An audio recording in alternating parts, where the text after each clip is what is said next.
हमारी कोशिश रही है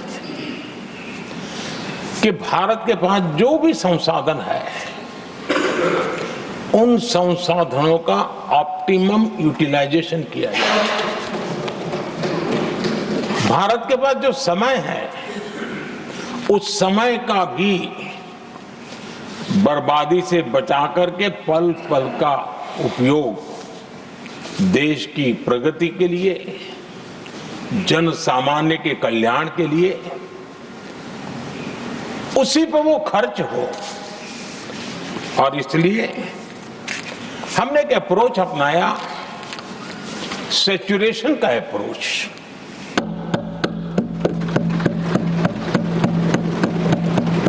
पैर उतने ही लंबे करने जितनी चद्दर हो, लेकिन जो योजना बने, जिनके लिए वो योजना बने, उनको वो 100% उसका बेनिफिट होना चाहिए।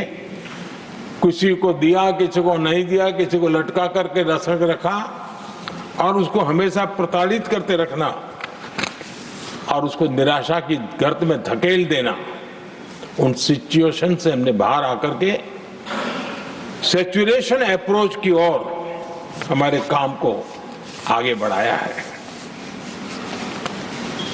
बीते दशक में हमने हर स्तर पर सबका साथ, सबका विकास की भावना को जमीन पर उतारा है और वो आज देश में जिस प्रकार से बदलाव नजर आ रहा है, फल के रूप में हम अनुभव करने लगे हैं। हमारे गवर्नेंस का भी मूल मंत्र यही रहा है, सबका साथ, सबका विकास। हमारी ही सरकार ने SC, ST एक्ट को मजबूत बनाकर दलित और आदिवासी समाज के सम्मान और उनके सुरक्षा के संबंध में अपनी प्रतिबद्धता भी दिखाई और हमने उसको बढ़ाया।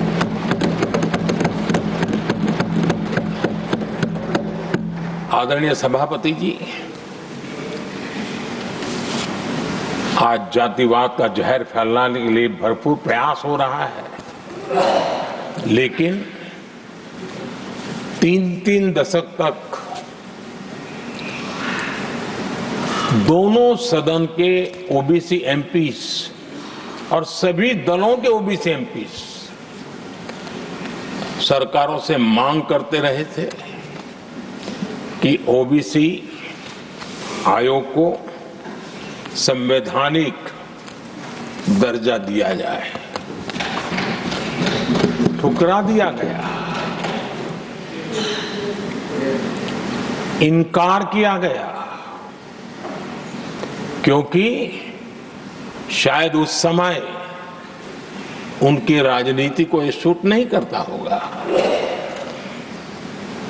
क्योंकि तुष्टीकरण की राजनीति के और फैमिली फर्स्ट की राजनीति में जब वो बैठेगा तब तक वो चर्चा तक के हित में भी नहीं आता है। आदरणीय सभापति जी, ये मेरा सौभाग्य है कि हम सब ने मिलकर के 3 दशक से मेरे OBC समाज ने जिस बात के लिए मांगे की, आशाएं रखी, जिसको निराश करके रखा गया था, हमने आकर के इस आयोग को संवैधानिक दर्जा दिया।